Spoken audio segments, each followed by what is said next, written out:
के अंदर भी देश के सभी दस्तकार, शिल्पकार, कारीगर आकर के अपने अपने हुनर का लोहा मनाने और नई पीढ़ी को इस मार्ग का अनुसरण करने, आत्मनिर्भर भारत की ओर अग्रसर करने के लिए जो प्रेरित कर रहे हैं, वो हम सबके लिए अभिनंदनीय है, स्वागत योग्य है। भाइयों बहनों, हम सब जानते हैं कि वास्तव में आत्मनिर्भर और स्वावलंबी भारत का आधार ये हमारी परंपरागत उद्यम ही है। याद करिए, हमने पिछले 10 महीनों से देश ने भी और दुनिया ने भी इस सदी की सबसे बड़ी महामारी कोरोना से जूझा है, उससे जूझ रहे हैं। मार्च 2020 को याद करिए, जब अचानक सैनिटाइजर के दाम 100 ml सैनिटाइजर का दाम 600 रुपए तक पहुंच गया था। और उस समय हमारे उद्योगों ने, उत्तर प्रदेश के अंदर जितने भी हमारे डिस्टिलरी थी, हम लोगों ने इन सब से, चीनी मिलों से कहा कि भाई अपने डिस्टिलरी का उपयोग अब वहां पे किसी अन्य के लिए नहीं, बल्कि इसका उपयोग सैनिटाइजर बनाने में करिए। और अगले 2 महीनों के दौरान इतना सैनिटाइजर बनाया गया कि उत्तर प्रदेश की आवश्यकता तो पूर्ति किया ही किया, देश के 27 राज्यों में सैनिटाइजर भेजने का कार्य उत्तर प्रदेश ने प्रधानमंत्री मोदी जी की प्रेरणा से किया था। याद करिए, जब कोरोना का संक्रमण बढ़ने लग गया और पीपी किट, लॉकडाउन हुआ, पीपी किट की डिमांड हुई, इस पीपी किट के लिए हमें चीन पे निर्भर रहना पड़ता था। और एक बार तो वहां से काफी बड़ी मात्रा में पीपी किट मंगाए गए। बाद में पता लगा कि पीपी किट अनुपयुक्त है, कोरोना के संक्रमण को रोकने में विफल है, घटिया किस्म का है, पैसा पूरा ले रहा है लेकिन क्वालिटी नहीं दे रहा है। तो उसे वापस करके फिर हम लोगों ने अपने स्थानीय कारीगरों को इसके लिए प्रेरित किया। और मैंने देखा कि देखते ही देखते उत्तर प्रदेश के अंदर भी और देश के अंदर भी पीपी किट का निर्माण होना प्रारंभ हुआ। और आज पीपी किट का न केवल हम प्रोडक्शन अपनी आवश्यकता के अनुरूप कर रहे हैं, बल्कि देश को भी और दुनिया को भी उसको देने का कार्य आज पीपी किट के माध्यम से को भी, N95 मास्क के लिए भी, ये सभी कार्य अब स्थानीय स्तर पर होते हुए दिखाई दे रहे हैं। आखिर ये काम पहले भी हो सकता था। मैं जब उत्तर प्रदेश की बात करता हूं, इस बार मैं हुनर हाट का विशेष रूप से अभिनंदन करूंगा और माननीय नकवी जी को इस बात के लिए विशेष रूप से धन्यवाद दूंगा। इस बार का ये हुनर हाट इसलिए भी महत्वपूर्ण है क्योंकि इस बार इसमें सहयोगी बनने का कार्य श्री सिद्धार्थनाथ सिंह जी ने वन डिस्ट्रिक्ट वन प्रोडक्ट को भी इसके साथ जोड़ने का कार्य किया है। ये एक जनपद एक उत्पाद की जो हमारी अभिनव योजना है, ये इसलिए भी महत्वपूर्ण है क्योंकि ये परंपरागत उद्यम को प्रोत्साहित करती है और दोनों मिलकर के इस कार्यक्रम को आगे बढ़ाएंगे। हम आत्मनिर्भर भारत के प्रधानमंत्री मोदी जी के संकल्पों को पूरा करेंगे और इस पर जो कार्य 2018 से उत्तर प्रदेश के अंदर प्रारंभ हुआ है, उसके बहुत अच्छे परिणाम आए। इसने उत्तर प्रदेश के एक्सपोर्ट की क्षमता को बढ़ाया है। उत्तर प्रदेश जैसा राज्य भी अपनी परंपरागत उद्यम को दुनिया के देशों में पहुंचाने के लिए उसको निर्यात कर सकता हो, ये संभावनाएं तराशने का कार्य भी वन डिस्ट्रिक्ट वन प्रोडक्ट की हमारी अभिनव योजना ने देश और दुनिया को दिया है।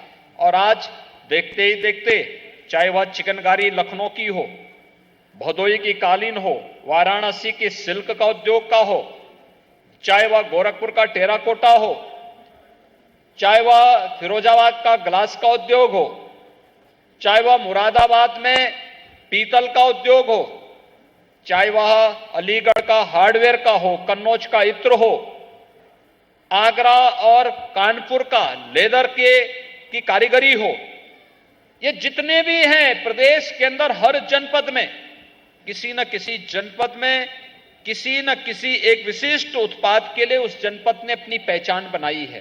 आखिर इस पहचान को और उससे जुड़े हुए कारीगरों को भी तो मंच मिलना चाहिए था। यह काम पहले भी हो सकता था। हमारे पूर्वज इस मामले में बड़े दूरदर्शी थे।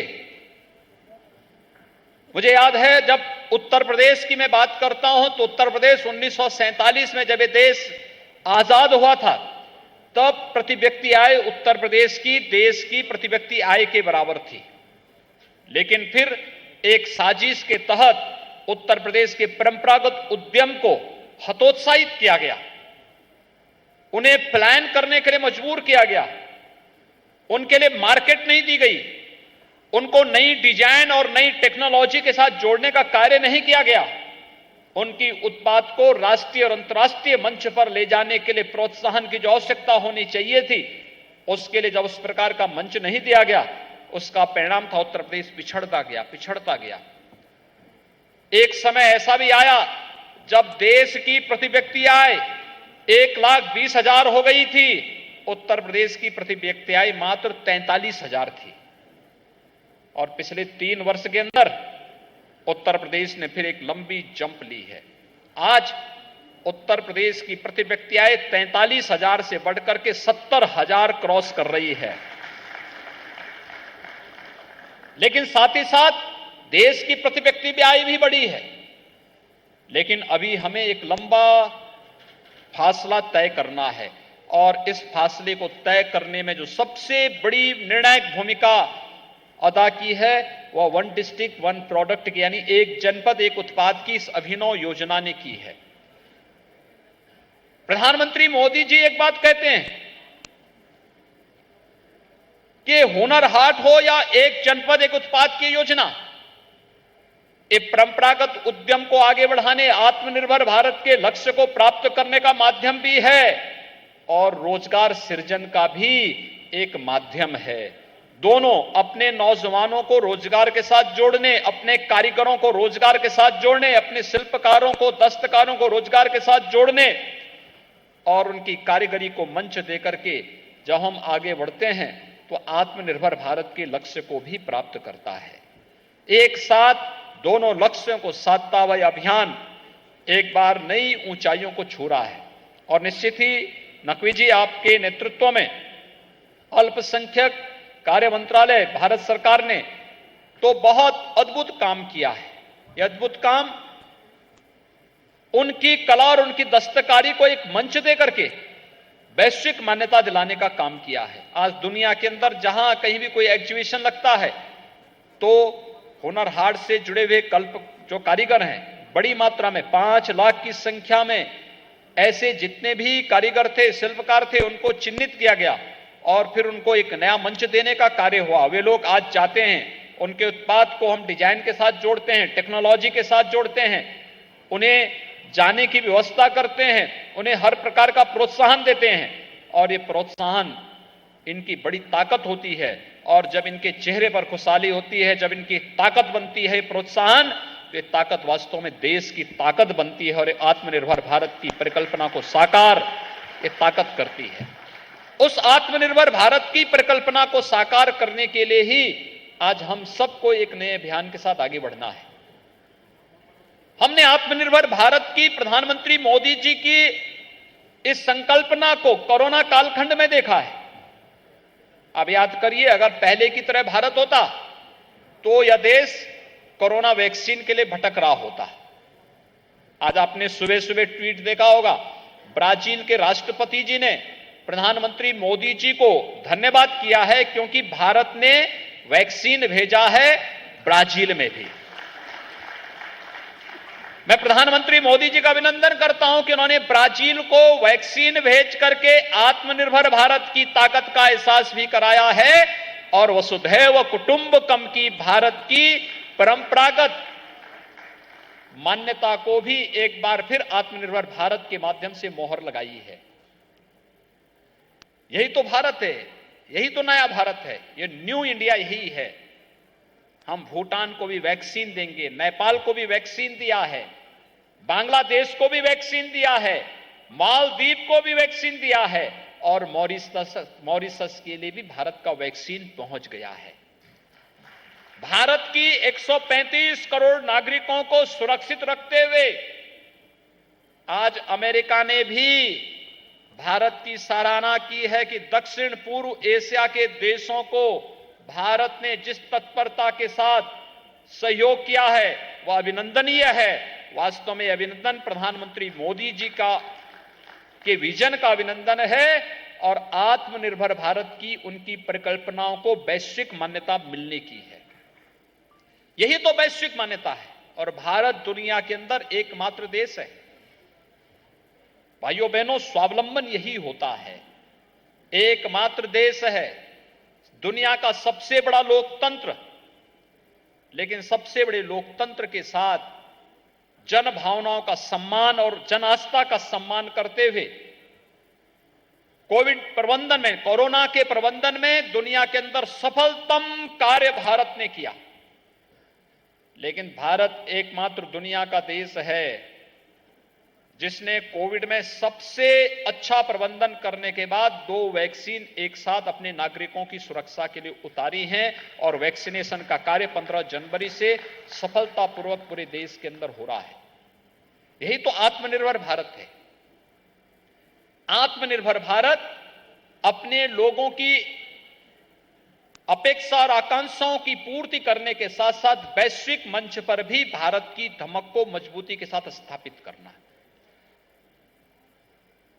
यही तो भारत है और उस भारत की आत्मनिर्भर भारत की इस परिकल्पना के लिए जो कदम प्रधानमंत्री मोदी जी के नेतृत्व में आज भारत सरकार ने उठाए हैं, आज दुनिया उसकी सराहना कर रही है। दुनिया भारत के पीछे आज खड़ा होकर के हर प्रकार से भारत को सहयोग कर रहा है, समर्थन कर रहा है और दुनिया के अंदर सबसे अच्छी वैक्सीन भारत की मानी जा रही है। याद करिए, भारत जो 2 वैक्सीन लेकर के आया है, इसके दाम कितने हैं? 200 रुपए एक वैक्सीन का। दुनिया के अंदर जो वैक्सीन आया है उसके दाम कितना है मालूम है आपको? 5000 रुपया। भारत का वैक्सीन सबसे प्रभावी है। 2 से लेकर 8 डिग्री सेल्सियस में भी वह सफल रह सकता है। लेकिन दुनिया के वैक्सीन के लिए कितना टेम्परेचर चाहिए? -40 डिग्री टेम्परेचर चाहिए। क्या यह संभव है हर जगह? यानी सफलता की कहानी किस रूप में भारत लिख रहा है, यह आज हम सबके सामने है। और इसलिए भाइयों बहनों, इस हुनर हाट की ताकत को हम लोगों को भी एहसास करना चाहिए। एक जनपद एक उत्पाद की ताकत को हमें एहसास करना चाहिए। हम जाते हैं, आपने इस बार देखा होगा, होली का आयोजन आने वाला है, लेकिन होली के समय लॉकडाउन हो गया। तो लॉकडाउन प्रारंभ होने जा रहा था, कोरोना पहुंच चुका था, बहुत सार्वजनिक कार्यक्रम नहीं हो पाए थे। लेकिन दीपावली के अवसर पर आपने देखा होगा कि दीपावली के अवसर पर लोगों ने लोकल चीजों को ही महत्व दिया था, स्वदेशी चीजों को महत्व दिया था। लोकल दीप, लोकल स्तर पर बनने वाले उत्पाद गिफ्ट के रूप में भी वही लोगों को दिए जा रहे थे। ईद के समय में भी वही उपहार में दिए जा रहे थे। यानी स्वदेशी चीजों को हम जितना प्रोत्साहित कर पाएंगे, और अगर हमें किसी को गिफ्ट देना ही है और स्वदेशी वस्तुओं को गिफ्ट के रूप में उपलब्ध करा रहे हैं, तो वह इन सभी दस्तकारों को, कारीगरों को, हस्तशिल्पियों को प्रोत्साहन देता है और भारत के उत्पाद को वैश्विक मान्यता भी प्रदान करने का कार्य करता है। ये टिकाऊ भी है, आत्मनिर्भरता का भी संदेश देता है, रोजगार के सृजन को भी प्रोत्साहन देता है और साथ साथ हर एक फील्ड में हमें एक नए सिरे से आगे बढ़ने के लिए भी प्रेरित करता है। और मैं धन्यवाद दूंगा माननीय नकवी जी को, जिन्होंने राजधानी लखनऊ में इस हुनर हाट का आयोजन एक बार फिर से आयोजित करके इसके साथ एक जनपद एक उत्पाद के कार्यक्रम को भी इसके साथ जोड़ने का कार्य किया है। मैंने विगत वर्ष इस कार्यक्रम को यहां पर देखा था।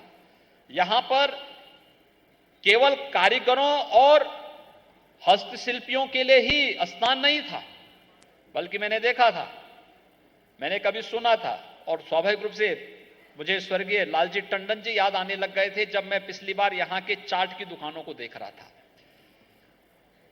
क्योंकि बड़े वाले टंडन जी तो इन सब चीजों के शौकीन थे, वे इन चीजों को करते थे। नए टंडन जी को भले इसका शौक है या नहीं है, मुझे तो कभी जानकारी नहीं है। क्योंकि उन्होंने ना इसका शौक हम लोगों को, कम से कम मेरे मंत्रिमंडल के सहयोगियों को तो कभी नहीं करवाया है। लेकिन टंडन जी इस चीज को देखते थे, और मैंने यहां पर स्टॉल देखे थे पिछली बार मैं जब आ रहा था, अभी फिर वे स्टॉल एक बार फिर मुझे देखने को मिले थे। देश के अंदर के अलग अलग जगहों के जो व्यंजन हैं उसका भी आप स्वाद इस हुनर हाट में ले सकते हैं, और उस हुनर हाट के माध्यम से भारत की परंपरागत खान पान, रहन सहन, वेशभूषा, ये सभी इसमें मिलेगा। क्या है हमारी अनेकता, और उस अनेकता में एकता, और यही अनेकता में एकता का संदेश ये हुनर हाट यहां पर इस मंच के माध्यम से दे रहा है। यही भारत है। यहां पे रहन सहन, खान पान, वेशभूषा सब कुछ अलग अलग होगा, लेकिन इस सब के बावजूद हमारी भाव और भंगिमा भारत के प्रति, भारतीयता के प्रति, आत्मनिर्भर भारत के प्रति एक होगी, और अनेकता में एकता का यह भाव ही हमें वसुधैव कुटुंबकम के मार्ग पर चलने के लिए प्रेरित करता है। और यही कारण है कि सफलता की नई ऊंचाइयों को विगत वर्ष इस हुनर हाट ने नई ऊंचाइयों तक पहुंचाया था। अभी दीपावली के 2-3 दिन पहले प्रदेश के सूक्ष्म, लघु और मध्यम उद्यम विभाग ने एक जनपद एक उत्पाद की एक प्रदर्शनी लखनऊ में लगाई थी। आप